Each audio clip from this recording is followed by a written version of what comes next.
Hello my dear friends, welcome to my YouTube channel. आज की इस क्लास में हम डिस्कस करेंगे कुछ इंपॉर्टेंट वर्ड, उनकी हिंदी मीनिंग और इंग्लिश सिनोनिम एंटोनिम्स के साथ में। अगर आप किसी भी गवर्नमेंट कॉम्पिटिटिव एग्जाम की प्रिपरेशन कर रहे हो तो क्लास आपके लिए हेल्पफुल है। क्लास को एंड तक देखना। क्लास देखने के बाद अच्छी लगे, समझ में आए तो वीडियो को लाइक, शेयर और चैनल को सब्सक्राइब करना। विदाउट वेस्टिंग टाइम अपनी क्लास को स्टार्ट करते हैं।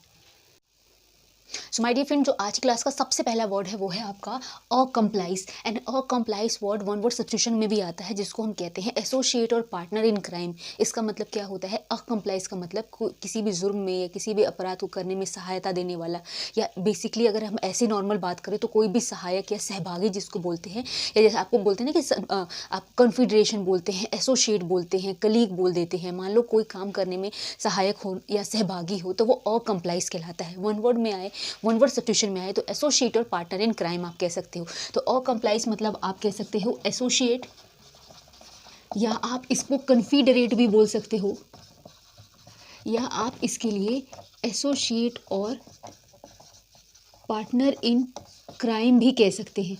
इसका मतलब होता है सहयोगी या सहभागी जिसको बोलते हैं। अपोजिट आपसे अगर कोई पूछे तो मान लो आपका कोई बहुत फेवर कर रहा है, बहुत आपका हेल्प कर रहा है, उसका अपोजिट क्या होगा? आपसे कोई दुश्मनी कर रहा है, शत्रुता कर रहा है, तो अकम्प्लाइज का आपका एंटोनिम जो होगा वो एनिमी, ओपोनेंट, ये जो हो सकता है आप लिख सकते हो। तो इसका मतलब होगा एनिमी या ओपोनेंट, या जिसको आप बोल सकते हो,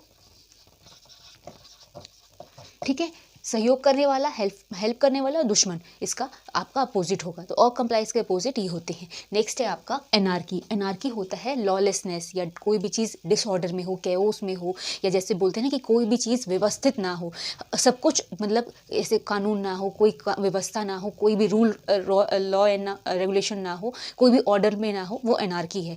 एनार्की मीन्स जिसको हम लॉलेसनेस कहते हैं, डिसऑर्डर कहते हैं, डिसऑर्गेनाइज्ड बोलते हैं, कैओस बोलते हैं, जिसको बोलते हैं हर चीज़ गड़बड़ में, अव्यवस्थित। अगर इसका अपोजिट आए तो हर चीज़ जहाँ पर गवर्न हो, वहाँ पर रूल रेगुलेशन हो या फिर ऑर्डर में हो, तो एज अ एंटोनिम आप लिख सकते हैं एनार्की के।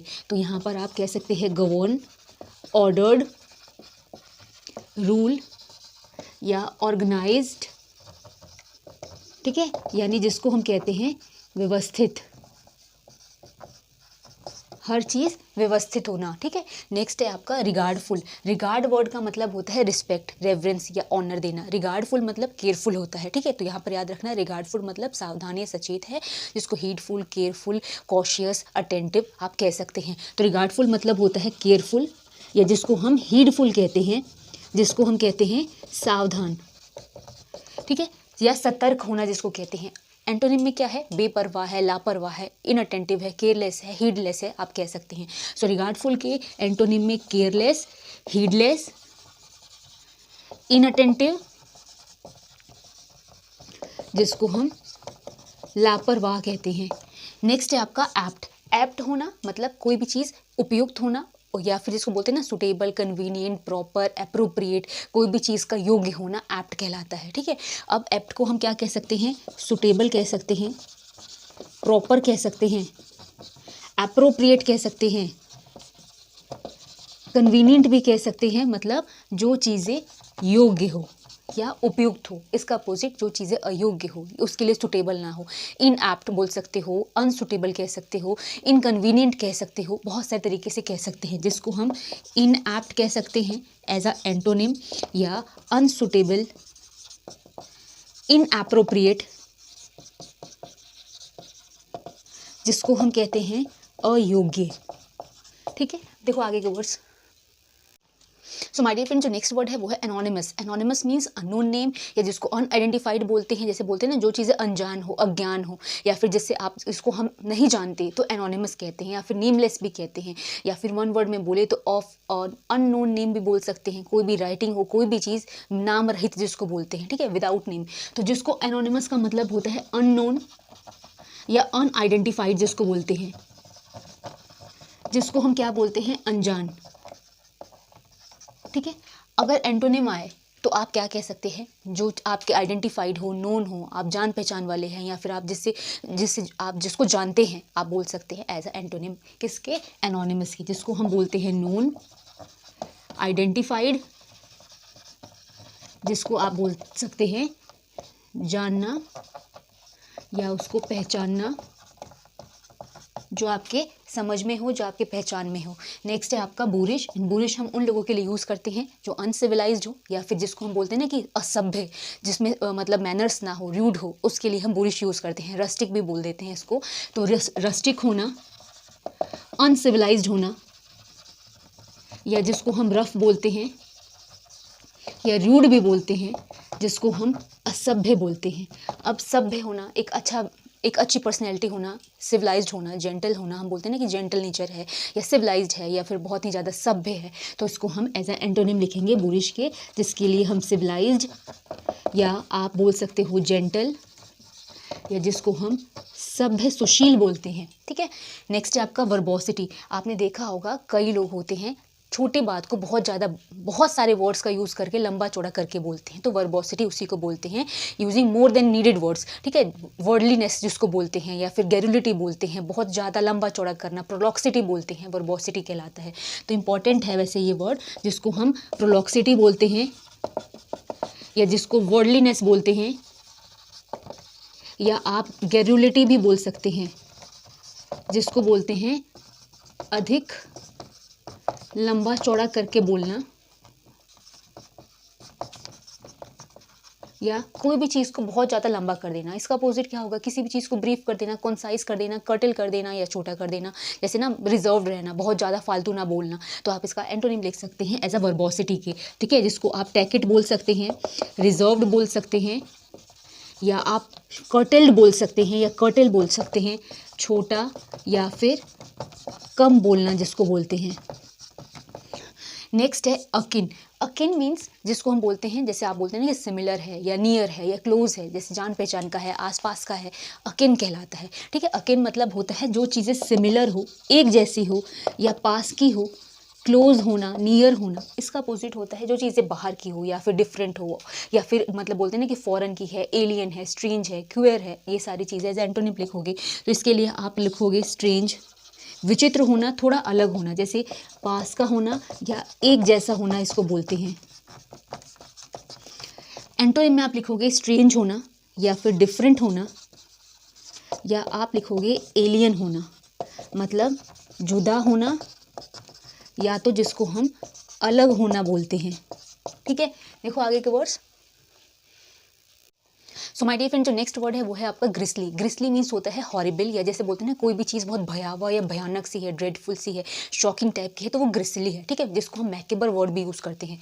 सो ग्रिसली मीन्स होता है मैकेबर, या जिसको हम हॉरिबल कहते हैं, जिसको हम कहते हैं भयावह या भयानक, जिसको आप आम भाषा में बोलते हैं। जैसे बोलते हैं बहुत डरावनी सी है, भयानक सी है। सो अगर अपोजिट में हम बोलें तो जो चीज़ें प्लीजेंट हो या फिर बहुत ही, जैसे होते हैं ना कि बहुत ही अच्छी सी हो, बहुत ही मतलब गुड लुकिंग सी हो, चार्मिंग सी हो, तो आप उसको लिख सकते हैं एज ए एंटोनिम में। किसके? ग्रिसली के। तो जिसको आप प्लीजेंट कह सकते हैं या चार्मिंग कह सकते हैं, या आप ग्रेसफुल कह सकते हैं, जिसको आप मनोहर कहते हैं या बहुत सुंदर बोलते हैं। ठीक है। नेक्स्ट है आपका विंडिकेट करना। जिसे विंडिकेट करने का मतलब होता है किसी भी चीज़ को अप्रूव कर देना या जस्टिफाई कर देना। जैसे होता है ना कि किसी भी चीज़ को आप प्रमाणित कर रहे हैं या फिर उसका मतलब सपोर्ट कर रहे हैं कि हाँ ये चीज़ सही है, तो उसको हम कहते हैं विंडिकेट। जिसको हम कहते हैं जस्टिफाई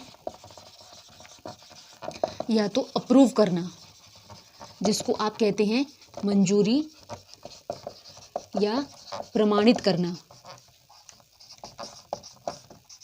जैसे मंजूरी देना, किसी भी चीज़ का अप्रूवल देना या उसको प्रमाणित कर देना कि हाँ ये चीज़ सही है। अगर इसका अपोजिट पूछे तो किसी भी चीज़ का खंडन कर देना, जिसको रिफ्यूट करना कहते हैं, या आप कहते हैं ना किसी भी चीज़ को डांटना, धमका सा देना कि नहीं ये चीज़ गलत है, तो सेंसर करना, उस पर मतलब रोक लगा देना या फिर उस पर प्रतिबंध लगा देना, या फिर आप रिफ्यूट करना, इसको खंडन करना कहते हैं। ऐसा एंटोनिम आप लिखोगे विंडिकेट का। तो रिफ्यूट एंड सेंसर जिसको बोलते हैं, जिसको हम कहते हैं किसी भी चीज़ का खंडन करना या उसको रोक लगाना, रोक देना। नेक्स्ट है आपका लेब्रिंथ। लेब्रिंथ एक ऐसी चीज़ है जिसको हम बोलते हैं भूल भुलैया, ठीक है, जिसको हम बोलते हैं कॉम्प्लिकेटेड सिचुएशन या कोई भी कॉम्प्लिकेटेड चीज़ या इंट्रिकेट जिसको बोलते हैं, लेब्रिंथ कहलाता है। इसका अपोजिट जो चीज़ें बहुत ईजी है, प्लेन है, आपने देखा होगा न्यूज़पेपर में एक गेम सा आता है जिसमें मतलब भूल भुलैया टाइप का होता है, लाइन हर जगह से बंद रहती है और आपको एक बीच में एक चीज़ होती है वहाँ तक पहुँचनी होती है, या फिर एक गेम भी देखा होगा, तो वो लेब्रिंथ एक एग्जाम्पल से आप समझ सकते हो, जिसको हम बोलते हैं जो चीज़ें कॉम्प्लिकेटेड हो, या कॉम्प्लिकेटेड बोल दो या इंट्रिकेट बोल दो, जिसको हम बोलते हैं बहुत ही ज़्यादा, जिसको आप भूल भुलैया तो बोलते हैं, लेकिन आप इसको आप ये समझ लो पेचीदा जिसको बोलते हैं, थोड़ी सी मुश्किल चीज़ें जो होती है उसको बोलते हैं। अगर इसका अपोजिट बोलते हैं जो बहुत इजी सिंपल प्लेन सी चीज़ हो, उसके लिए हम लिख सकते हैं। तो इसके लिए हम इजी सिंपल लिखते हैं, जिसको हम बोलते हैं आसान।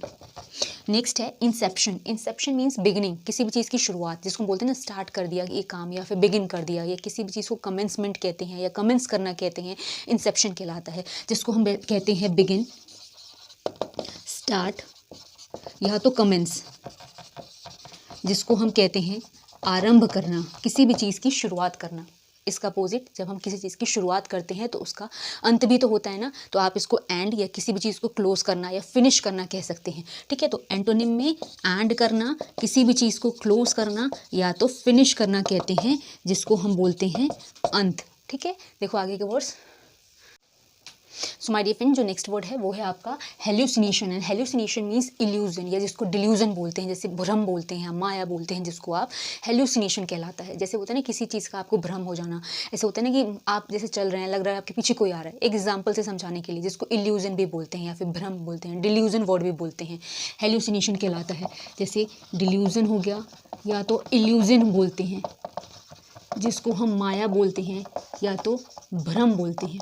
इसका अपोजिट, जो चीज़ें रियलिटी में है या ट्रुथ है, जो चीज़ें सच्चाई में है, उसको हम बोल सकते हैं। एक तो होता है ना कि हमें भ्रम हो गया, वो चीज़ होगी, लेकिन एक होता है कि नहीं ये बिल्कुल होगी, या जो चीज़ें बिल्कुल सही है, राइट है, ठीक है। तो जिसको आप राइट कह सकते हैं या तो ट्रुथ कह सकते हैं, जिसको हम बोलते हैं असल में, सही में जो चीज़ है।